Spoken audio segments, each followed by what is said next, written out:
Ladies and gentlemen, you're listening to Airtic Hydra. In this video we're going to be doing a live replay casting of myself playing as the Tomb Kings against one of my fellow clan members of the clan I have been adopted into, XMT. This gentleman is going to be playing as Bretonnia, rocking the red and blue flags. Now, starting off over in the blue corner here, we have some standard skeleton warriors forming a meatless front line, but nevertheless being meaty in some sense of the word. Skeleton archer chariot going to be heading on over in the front. We have some basic tomb guard behind. We also have some tomb guard with halberds looking after the more valuable constructs. We have a bone giant here sending off one of his arrows flying off into the sky. Who knows where that will end up. And we also have a chosen of the gods Ushabti with a great bow. So a high amount of anti-cavalry shots coming. The bonus from the bone giant going against large, and simply the huge amount of penetration coming out of the chosen of the gods being very nice to deal with cavalry. We also have the eyes of the desert, the sepulchre stalkers in the back, who are also rocking some extra little bit of anti-large. Also have some ranged attacks too with some poison, so very nice to slow down and trap cavalry. Over in the far flank there we do have some carrion heading on over to intercept some questing knights as well as knights of the realm. Now this is mirrored again the other side, so 2 cavalry on each side as well as 1 in the middle again of the defenders of the Fleur-de-Lis or Knights Errant. These guys are packing quite a punch with some pretty decent stats. As well as this, we also have some foot squires, the halberdiers or the regiment of renowned halberdier infantry, as well as some pox shooting peasant bowmen rocking up in the back. These guys are accompanied by the Fey Enchantress, who's currently heading up the left hand flank around the main formation, and they also have a paladin in as well heading up the front line. Let's see what he can do against some chariots. So, without any further ado, we're going to watch the cavalry head up left and right, and we're going to get ourselves a decent vantage point. Fey heading up over to flank around. My forces also being led by Arkhan the Black, so let's see what he can do today. Archer chariots sent off forwards, shooting off a couple of freebie shots into the peasant bowman, also being targeted by the Ushabti. Probably not the most appropriate target for such hard hitters. It's probably a little bit wasted as they won't last too long against the basic infantry anyway. Defenders of the Fleur-de-Lis, much better shot. It does look like one hit does go off from the bone giant now. We do have the chariots going in for their first charge of the day. Let's see what they're able to do. Really damn respectable, looking pretty good. Half the unit mowed down, but the cavalry coming in, taking another shot from the bone giant. Again, Ushabti still shooting at some of the weaker infantry here. Skeleton archer chariot being brought back, and the 2 units of skeleton warriors being sent in to try and tie up the front lines here.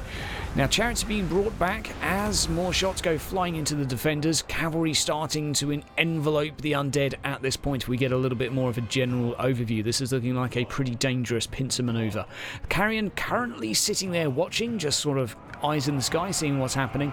Tomb Guard engaged with the Spearmen on the side. Pretty favourable fight for the Tomb Guard with their pretty meaty armour of 50 and a melee defence of 42. Now they're going to take a rear charge from these Knights of the Realm. That's going to hurt them a little bit, but with the amount of armour they've got, they're pretty damn sturdy. Central units going down pretty fast against all of the archer fire that's coming in against them, and unfortunately the archer chariots simply not microed out of the way of these defenders of the Fleur-de-Lis. Not having any anti-large, but didn't need it, simply enough damage came in. Halberdiers are going off to meet with the Knights of the Realm, but the Ushabti, or the chosen of the gods, are being met with some other skeleton spearmen. Arkhan the Black coming in to provide a little bit of support. Spirit Leech going down on the companions of Cornelis, and a few of those models will be dropping down. Now Bone Giant here getting a free line of sight. It looks like he's been popping off against the Fey Enchantress, doing a little bit of damage over there, not a huge amount. Tomb Guard currently engaged over with the questing knights here, leaving these extra Knights of the Realm to get up and around the side. Now, the Eyes of the Desert are sending off some very penetrating attacks. Unfortunately, it looks like they're probably shooting against the Foot Squires, so a little bit of a mismanagement of micro there, probably clicked on the wrong flag. They're going to be recharged, though, by the Knights of the Realm. A little bit of damage coming in, not a huge amount. These guys pretty big and pretty sturdy.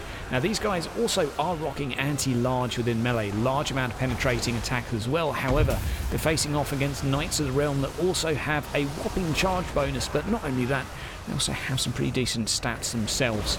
Bone Giant doing pretty formidably against these units, stomping down some Knights of the Realm, proving to be a little bit more tanky than the actual Eyes of the Desert, perhaps something to bear in mind in future.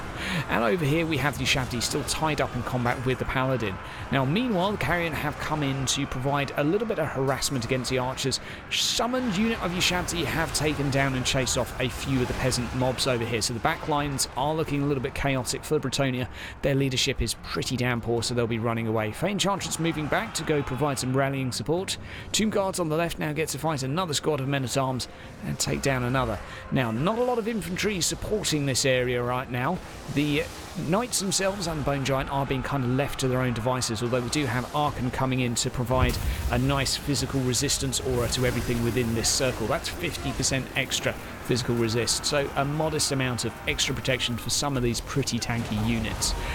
Unfortunately, over on the right-hand flank, we have the unit of Tomb Guard halberds tied up against a bunch of men-at-arms with shields. Now, they will probably win that engagement. They do have a little bit of penetration on their attacks, but it's going to take them a long time to do this. Chosen of the Gods are going to be doing a fair amount of damage with their melee attack of 28 and their 65 melee damage. That's pretty high, with a decent amount of penetration too. Fey Enchantress has also come in to try and take down the Eyes of the Desert. 5 models left. Bone Giant left to shoot at the Fey Enchantress, doing a little bit of damage, taking her down very, very slowly. Now, she's not been targeted too much thus far, with the other main hard hitters of this army being the Chosen of the Gods, simply being tied up in melee for a long time. Having just finally got their first little bit of peace, charged again by another unit of cavalry, probably a much better bet to keep them around the halberds and send them perhaps to a more safe point where they can be protected. But there's still 4 models left. They're going to be going up against 11 Knights of the Realm. Not going to last too long. Bone Giant here getting some free shots. Cheeky heal coming in for those pesky Bretonnians. There's some nice damage coming off from the Bone Giants. Now, the halberds still doing okay against the foot squires, but it's going to take them a long time to take them down. Really need them to be engaging these larger units. Finally, the Tomb Guard over on the left are being taken down. Carrion still chasing away units on the back line, doing some decent work to these archers. Everything looking pretty good, pretty smooth thus far for Bretonnia. Things are starting to creep ever so slightly in their favour. What's currently keeping the Tomb Guard in this game are the healthy units of the Tomb Guard. These guys do count for quite a lot. They pack a lot of muscle, as well as that the Bone Giants looking pretty good. And somewhere around here we have Arkhan the Black, who is also still rocking half health, looking pretty decent, and he's currently tied up with the defenders of the Fleur-de-Lis, and these guys rocking their fairly decent stats. Look like they're just on the verge of running away. -2 leadership, -1 leadership. They decide to bottle it out of there. This frees up the halberds finally, who's going to come in and actually provide some support to the Bone Giant. Over on the right hand side, halberds still being tied up. Things are starting to wrap up a little bit now. Quite a few units left for Bretonnia. Things are creeping ever so slightly more towards their favour. Carrion still chasing units away, coming back into the fight now. Halberds, or swordsmen rather, on the left finally taken down, and halberds on the right managing to do a decent amount of damage against foot squires and the questing knights. Now, looking fairly tense, we have a mano-a-mano between the Bone Giant and the Paladin, who has some pretty impressive stats himself. A melee defense of 40 is not too bad at all for a hero, and he's not really taking any damage by these foot stomps coming in from the Bone Giant. Looking pretty robust and tanky. Perhaps the Bone Giant could have been swinging elsewhere at these spearmen, slightly easier targets. We do have a summon coming down with a blue flash. We're going to be having some extra skeleton warriors just plomped into the battle. He's going to be providing a nice meat shield, making it a lot harder for some of these spearmen to actually get their hits off against a Bone Giant, who is getting very low at this point. Arkhan the Black is currently rocking in the battle as well, receiving a charge, looking like he's getting a little bit roughed up there. Unfortunately, looking pretty rough from the skeleton's point of view. No matter how awesome a Bone Giant is, it can't take down everything. Now, he is managing to move his way out of combat and get towards the edge of the pack. Fey Enchantress running over the side to help out the halberds on the right. Big cluster here. Arkhan providing a small degree of buffs to nearby units, and when he can at this point, providing a curse, having taken a fair amount of damage. This curse will do a little bit of damage to nearby units and take their health down very, very slowly. It's a small amount, but it can sometimes be the difference between a unit running away, like these Knights of the Realm, or units not running away and killing you. Now, the Bone Giant taking some pox arrows now. Let's see how he's doing for health. 900 health over on the side, taking some pot shots at the Fey Enchantress. Looked like that last one was a miss. You can see Arkhan the Black going over there. Will we be able to get one more shot from the Bone Giant before? Let's get a nice cinematic view for this. One more shot, let's see if it hits. And that looked like another miss. Bone Giants unfortunately do a huge amount of damage, but at the same time they are also incredibly unpredictable in terms of accuracy. At least that's been my observations. Arkhan the Black thinking about chasing down a Fey Enchantress, but having a little tea break before he does so. Moving around these pesky spearmen at arms, and moving away from his Tomb Guards as well, that are still rocking their halberds. Now still 61 Tomb Guard in the middle, as well as the summoned skeleton warriors that are slowly going down. Unfortunately not able to close a distance on the Fey Enchantress. Arkhan the Black was able and is able to find himself a renewed target on her buttery, slippery unicorn of lard. This is one of the slipperiest, toughest things to kill I have ever found. If you're wondering how she gets her hair that crispy golden colour, it's nothing but butter. Now, moving on, let's see what else is going on with the halberds over here. These guys are slowly wittering down this unit, but it's going to take them a long time. No matter how robust their combat stats, they are going to be crumbling now that their leadership has been broken. Looking pretty rough for the Tomb Kings at this point. The Carrion coming in to try and help the Fey Enchantress.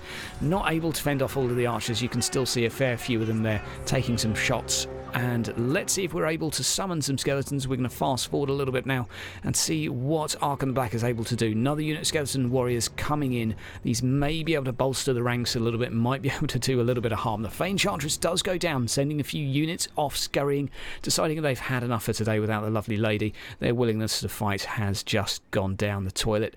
Unfortunately though, a rather healthy looking paladin and not a lot of magic left for Arkhan the Black to be dealing with that. Now he's going to be running away to try and get some melee time in, so he can actually get another unit of melee of normal skeletons being summoned. This chap's wonderful ability to summon additional units comes at a price, and it comes at a limitation of having to actually get into melee to recharge it. He is slowly going across the screen. Maybe he will manage to do it, maybe he won't. Let's have a see if he can do some damage, get a few kills off, and get that final summon involved. There we go. Let's head into the archers and see if we can break something. Slow down the gameplay and let's see what happens. Unfortunately, it's not quite enough. He goes down. Well played by my opponent here. I think he did a brilliant looking pincer maneuver on me. Managed to really envelope my forces and really stress out my ability to micro. If anything, it really highlights how much to me this game is just a case of having to manage lots of things at the same time, specifically with some forces more than others. But when you're being pincered like that, it can be really hard to protect your units as well as managing the offensive stuff at the same time. I've been playing this game for about 5 to 6 days now, maybe 6, and thus far it's getting easier, but man, there is a lot to learn, there is a lot to do, and I feel bad for any new players joining in on this. It's a wonderful game, a great RTS, but pretty tough. Now guys, if you've enjoyed the casting, if you like the style, if you'd like to see a bit more of this on the channel, let me know. This is, let's say, it's going to be some filler content for the coming weeks and months, and perhaps even years. Way I see it is there's plenty of 40k games out there, but content like this is evergreen. You can watch it at any time, it's always going to be fun, but I'd love to know what you think down below in the comments. Hit me up, let me know what you think. Feel free to criticise as well. It's my first time casting a game, but hopefully it's enjoyable. Guys, have yourself a great day, and Battlefleet Gothic going to be coming at you next week. Take care.